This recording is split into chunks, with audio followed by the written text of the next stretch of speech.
Hi guys. Ako recently nag-update na ako ng bagong ating EBAR form.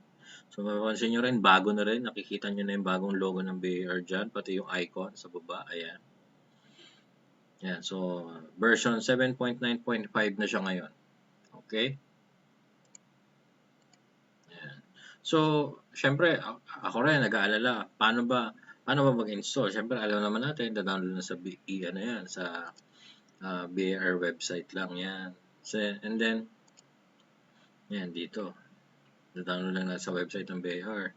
Pero paano naman yung mga nagawa na before? Ganyan. So, ganito lang gagawin natin. So, ako napanood ko lang din siya.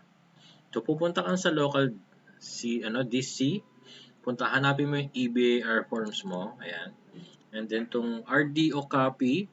And then, yung profile. And then, yung save file. Copy mo lang yan. Tapos, save mo sa isang folder kung saan mo siya gustong i-save. Ako, sinisave ko siya dito sa EBAR backup ko ngayon. Yan. So, copy lang yan and then save mo dyan. Replace mo yung mga nauna rin na binackup mo na.